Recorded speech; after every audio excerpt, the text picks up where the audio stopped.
요한의 시대가 이제는 끝이 나고 복음의 시대가 도래하였음을 이 한 구절에서 밝혀주고 있습니다. 요한이 잡혔습니다. 왜 잡혔을까요? 요한이 잡히면서 아주 짧은 생을 요한이 살았습니다. 역사에 기록도 안 되는 짧은 생이에요. 성경이 없었다면 요한의 기록이 남아 있었을까? 아마 없었을 거예요.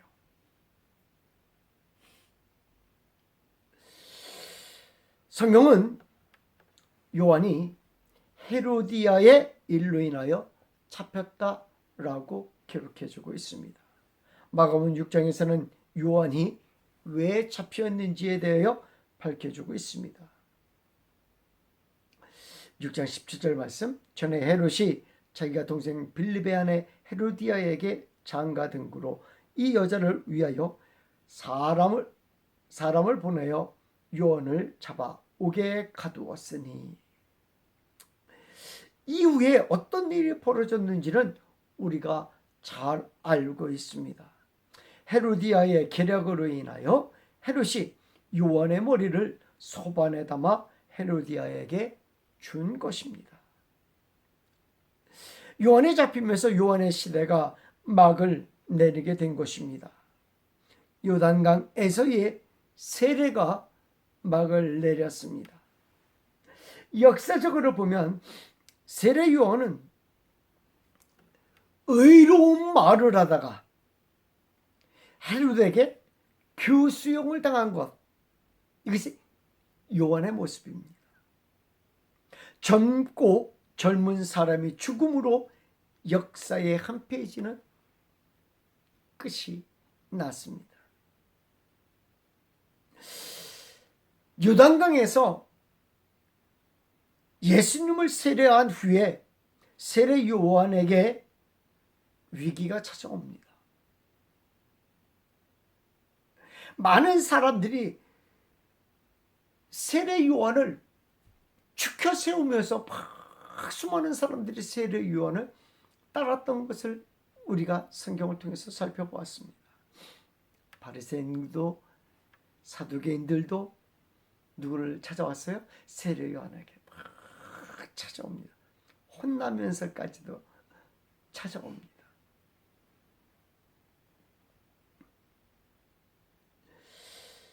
그에게 찾아와 세례를 받습니다. 금방이라도 사람들은 그를 추종하며 메시아로 세울 심상이었습니다. 그런데 예수님에게 세례를 베푼 후 모든 양상은 달라지기 시작했습니다. 그의 주위의 모든 사람들이 세례 요한을 하나 둘 떠나기 시작합니다. 그것도 급격하게 막 떠나기 시작합니다. 당시의 상황에 대하여 성경은 이렇게 이야기해 주고 있습니다. 요한복음 3장 26절 이하의 말씀. 그들이 요한에게 가서 이르되, 라비여, 선생님과 함께 요단강 저편에 있더니 곧 선생님이 증언하시던 이가 세례를 베풀매 사람이 다 그에게로 가더이다. 다 가더이다예요. 그럼 세례 요한에게 남은 사람이 있다는 거예요, 없다는 거예요? 거의 없다라는 거예요. 물론 후에 예수님이 세례를 준 것이 아니라 누가 주었다고요? 그의 제자들이 준 것이다라고 이야기해주고 있지만은, 예수님은 왜 세례를 안 줬어요? 예수님이 주는 세례는 무슨 세례가 아니기 때문에? 물 세례가 아니기 때문에. 세례 요한에게 몰려오던 사람들이 예수님에게 다 몰려가기 시작한 것입니다. 어떤 면에서는 세상적으로 바라보면 이는 뭐예요? 경쟁 구도예요. 경쟁이에요, 경쟁. 이곳에서 살아남지 못하면 뭐 하는 거예요? 그냥 죽는 거예요. 이곳에서 살아남지 못하면 폐가망신하는 거예요. 같은 직종에 있으니까.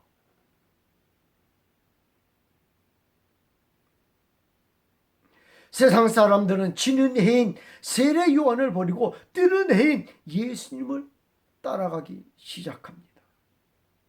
점점 세례 요한에게 오는 사람들이 줄어듭니다. 세례 요한을 따르던 제자들도 위기를 느낍니다. 이러한 현상을 보는 세례 요한의 제자들도 시샘을 합니다.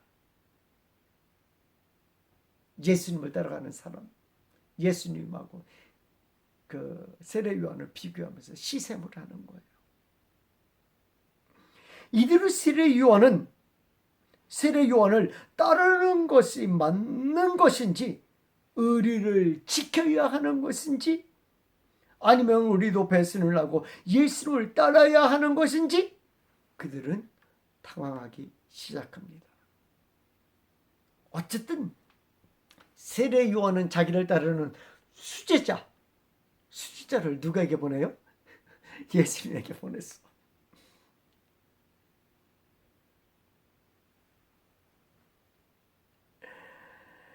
이 이야기를 보면 세례 요한은 패배자요, 인생을 잘못 산 자에 불과합니다. 결국엔 그를 지지하던 모든 이들이 다 떠나고 헤롯에게 잡혀 옥에 갇히고 죽임을 당하게 됩니다. 예수님과의 경쟁에서 지게 된 것입니다. 역사의 현장에서 사라지게 된 것입니다. 안타까운 인재가 사라지는 순간인 것입니다. 인간적으로 보면 말입니다, 참 비참한, 또 운이 없는, 시대를 잘못하고 태어난 사람에 불과합니다. 경쟁 구도에서 밀려난 사람에 불과하다라는 것입니다. 근데 복음적으로 보면 말입니다, 완전히 이야기는 달라집니다. 세례 요한이 전한 복음을 살펴보게 되면 말입니다, 마태복음 3장 1절 이하의 말씀, 그때의 세례 요한이 이르러 유대 광야에서 전파하여 말하되 회개하라, 천국이 가까이 왔느니라 하였으니, 예수님이 전한 복음의 전 메시지를 살펴보아도 이르시되 때가 찼고 하나님의 나라가 가까웠으니 회개하고 복음을 믿으라 하시더라. 세례 요한의 메시지와 다를 것이 없다라는 것을 알 수 있습니다. 같은 메시지를 전파하는 이유는 간단합니다. 세례 요한의 다음 메시지를 통하여 확인 가능한 것입니다. 요한복음 3장 30절, 그는 흥하여야 하겠고 나는 쇠하여야 하리라. 요한은 자신의 임무는 끝이 났다고 합니다. 자신의 제자들에게 나를 따르지 말고 예수님을 따라가라고까지 합니다. 광야로의 길을 예비하라는 말씀이 이루어지고 그의 사명이 다했다는 것을 의미하는 것입니다. 이사야 40장 3절 말씀, 외치는 자의 소리여 가로되 너희는 광야에서 여호와의 길을 예비하라, 사막에서 우리 하나님의 대로를 평탄케 하라. 세례 요한의 태출은 자연스러운 것이라고 말해주고 있습니다.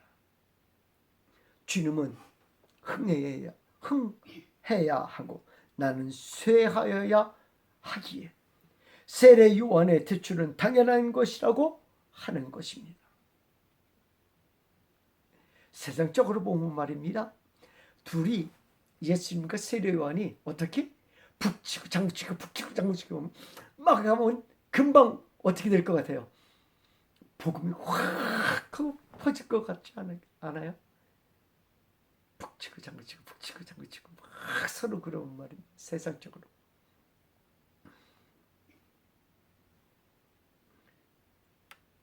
근데 그렇지 않은 거예요. 왜냐하면 복음을 위한 일이기 때문입니다. 복음을 위한 일이기 때문에. 세례 요한이 물러나자마자 예수님은 광야의 길을 걷기 시작했습니다. 광야의 길은 복음을 전하는 길입니다. 세례 요한이 이 복음을 위하여 하얗게 인생을 불태웠고 사라진 것입니다. 세례 요한은 이 복음이 무엇인지의 길을 여는 행보였던 것입니다. 예수님은 복음이 무엇인지를 알리는 것입니다. 아니, 복음을 믿으라는 것입니다. 복음을 믿을 때 살 길이 열린다는 것입니다. 천국이 임한다는 것입니다.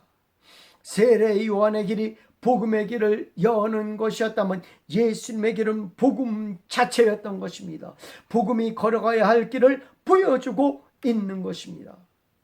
복음의 길은 광야로 갈릴리로 이어지고 있습니다. 먼저 오늘 성경 본문에서는 예수님께서 어디로 가십니까? 갈릴리로 가셔요. 이제 광야의 길, 지금은 갈릴리로 가세요. 예수님의 공생애는 예루살렘 성전이나 종교 권력의 중심지에서 시작되지 않았습니다. 그 출발점은 의외로 변방의 갈릴리였습니다. 또한 공생의 시작이 세례 요한의 투옥 이후라고 하는 정치적, 종교적으로 긴장된 순간이었습니다. 또한 예수님을 따르는 자들이 세례 요한보다 많은 것을 두고 메시아가 세례 요한이 아니라는 생각이 많은 사람들에게 인지되기 시작한 것입니다. 예수님을 정치적으로, 종교적으로 이용하려고 하는 자들이 나타나기 시작한 것입니다. 어디에 예수님이 있으면? 예루살렘에 예수님이 있으며 그의 명성을 이용하여 정치적인 이득을 보려는 자들이, 종교적인 이득을 보려는 자들이 나타난 것입니다. 그러나 주님은 정치적으로, 종교적으로 그들의 이용에 놀아나지 않으시고 다른 길을, 예수님의 길을 선택하신 것입니다. 예수님께서는 단순히 세례 요한이 잡히자 갈릴리로 피신하신 것이 아니라 그곳에서 하나님의 길을 가시고 하나님의 때를 선포하신 것입니다. 마태는 예수님께서 갈릴리에서의 공생의 시작의 의미를 단지 당시의 정치적, 종교적 상황 때문이 아니라 구약 예언의 성취임을 말해주고 있습니다. 이는 이사야 선지자를 통하여 하신 말씀을 이루려 하심이라. 마태복음 4장 14절 말씀. 하나님의 섭리로 말미암은 것이라는 거예요. 갈릴리로 가신 것이 그냥 가신 것이 아니라 하나님의 말씀으로 말미암은 행동이라는 거예요. 예수님의 갈릴리 사역이 오실 메시아에 대한 선지자 이사야의 예언을 성취하는 사건임을 마태는 말해주고 있습니다. 이사야 9장 1절 2절 말씀에 스불론 땅아 납달리 땅과 요단강 저편 해변길과 이방의 갈릴리여, 흑암에 앉은 백성이 큰 빛을 보았고 사망의 땅과 그늘에 앉은 자들에게 빛이 비쳤도다. 갈릴리가 주목받지 못하는 땅이에요. 주목받지 못하는 땅이었어요. 그런데 그곳에 무엇이 빛이 비추었다 라고 설명하고 있는 거예요. 갈릴리는 말입니다, 이방인의 땅 같은 갈릴리 지역입니다. 그러나 이 갈릴리 지역은 말입니다, 하나님이 이스라엘에게 주신 지역입니다. 이 갈릴리 지역은 풍성하고 기름진 땅을 품고 있습니다. 대조적으로 유대인들에게는 이 땅은 어떤 땅이에요? 버려진 땅이에요. 대대로 버려진 땅이에요. 그들은 왜 버려진 땅이 되었을까요? 유대인들이 갈릴리 지역에 살지만 이는 참 그래요, 육적인 갈증을 해소하기 위한 선택이지 영적인 갈등을 해결하기 위한 선택이 아니라는 거예요. 영적인 갈증의 만족을 위하여는 이스라엘의 정치적 종교적 중심지인 예루살렘으로 가야 하지만 그들은 갈릴리로 행한 것입니다. 갈릴리 지역은 말입니다, 아래로는 이스라엘 평야가 있어서 풍족한 곳입니다. 당시에 이스라엘 지역은 어디예요? 예수님의 고향 나사렛의 어디예요? 바로 아래예요. 나사렛의 바로 아래. 그것은 참 풍요롭다고 합니다. 나중에 성지순례 갈 때 거기 한번 가보자고요. 얼마나 풍요로운지 한번 가보자고요. 또한 갈릴리 바다에서 물고기를 잡을 수도 있습니다. 물고기뿐만 아니라 바산 고원이 있는 곳이라 축산을 하기에 안성맞춤인 곳입니다. 그래서 육고기가 풍성한 곳이기도 합니다. 근데 영적인 예루살렘 주변은 어떻습니까? 암소들을 기르게 넉넉한 목초지가 있습니까? 없어요. 그곳엔 오로지 뭐를 길러야지 돼요? 양과 염소나 떼를 목살면서 길러야 되는 거예요. 큰 차이가 있죠.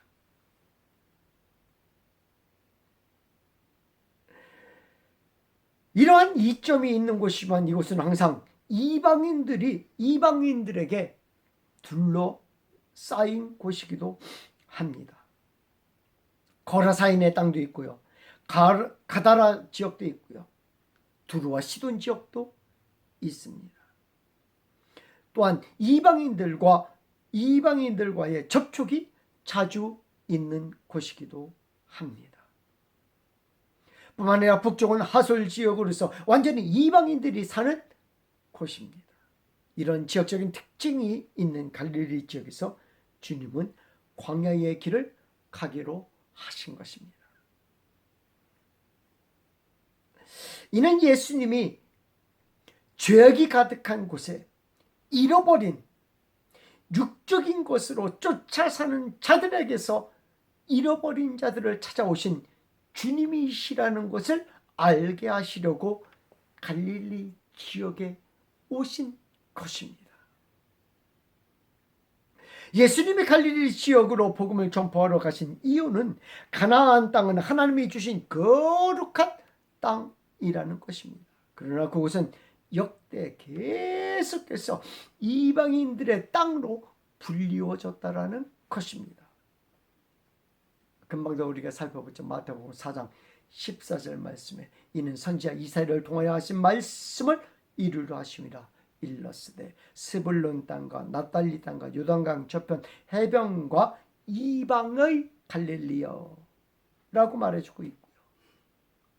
열왕기상 9장 10절 말씀에서는 이렇게 기록합니다. 솔로몬이 두 집 곧 여호와의 성전과 왕궁을 20년 만에 건축하기를 마치고 갈릴리 땅의 성읍 20곳을 히람에게 주었으니 이는 두루왕 히람이 솔로몬에게 그 온갖 소원대로 백향목과 잣나무와 금을 제공하였습니다. 두루 왕이에요. 이방인의 왕이에요. 어느 지역을 줘요? 갈릴리 지역을 주어버린 거예요. 솔로몬 왕이.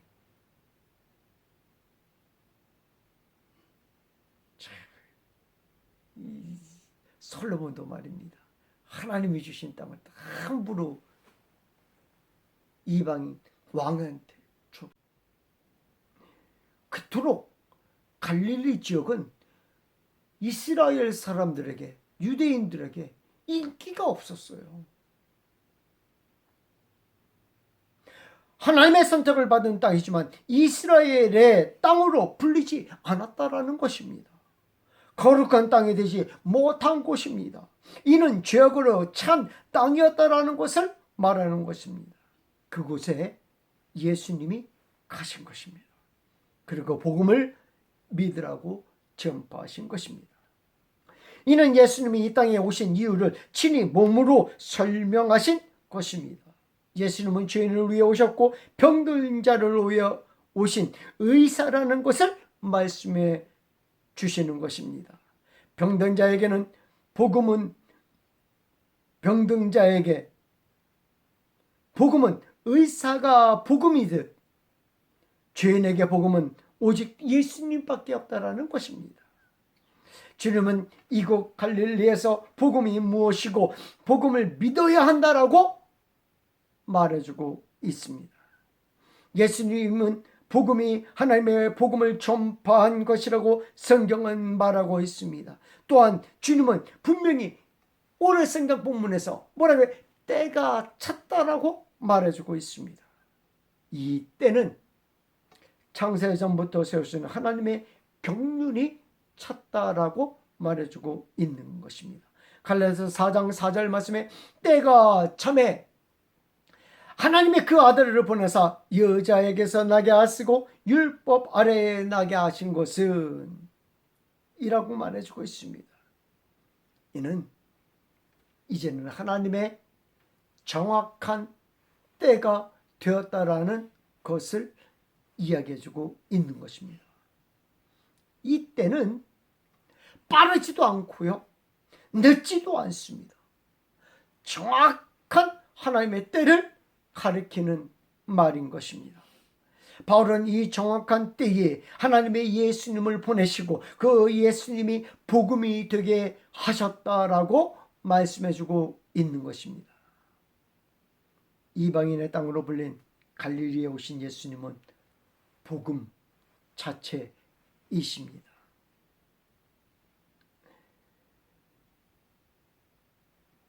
죄악의 땅에 오신 예수님이 복음이시라는 것을 말해주고 있는 것입니다. 죄인인 우리를 위해 오신 예수님이 복음이라고 말해주고 있는 것입니다. 그래서 예수님은 오늘 이렇게 말씀하시는 것입니다. 때가 찼고 하나님의 나라가 가까이 왔으니 회개하고 복음을 믿으라. 이는 예수님을 믿으라는 메시지인 것입니다. 어디에서? 죄악의 땅에서, 이방의 갈릴리에서. 그때 우리에게 구원이 임하는 줄 믿습니다. 이것이 참된 복음입니다. 기도하겠습니다.